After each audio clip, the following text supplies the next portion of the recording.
बारात गांव में प्रवेश कर चुकी थी। सीमेंट और बजरी की शादी थी। मिस्त्री को पंडित बनाया गया और मजदूरों को बाराती। लंटरबाजी शुरू होने वाली थी। मिस्त्री ने अपने मंत्रों का उच्चारण किया, जय श्री सीमेंटाय नमः। बजरी और सीमेंट के फेरे होने शुरू हो गए। दोनों को एक मशीन में डालकर पानी से बांध दिया। मशीन उनके 25-25 फेरे कराती और उनके शरीर के अंगों को छत पे ले जाकर रख दिया जाता। मिस्त्री ऐसे मंत्र फूंक रहा था जिन्हें सुनकर बजरी और सीमेंट कभी एक दूसरे से जुदा न हो पाते। जय माला डलने का वक्त हो चुका था। लोहे के ताजा तारों की माला बनवाई गई। कन्यादान में मिस्त्री ने लेंटर वालों के परिवार से 700 रुपए की दिहाड़ी और 1 कप चाय मांग लिया। सामग्री की जगह सूखा मसाला डाल दिया और सिंदूर की जगह मांग में सूखा सीमेंट भरा गया। डेगा रोशन के लिए इंसानों को बांधकर सजाया गया, जिसे देखकर दुल्हन सिमटी बहुत खुश हुई और उसके कानों से आंसू बहने लगे। मैंने उसके सर पे करनी फेर कर समझाया कि बेटा ज्यादा पानी बहाओगे तो बजरा हाथ से छूट जाएगा। दूल्हे बजरे को दहेज में पुट्टी करने वाला मजदूर दिया गया।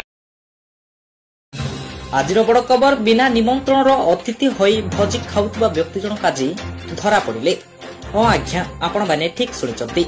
एमिति भोजी खाउचंती जे जेपरी 5 दिन धरी भकिला रहिथिले। एई देखो आज्ञा सही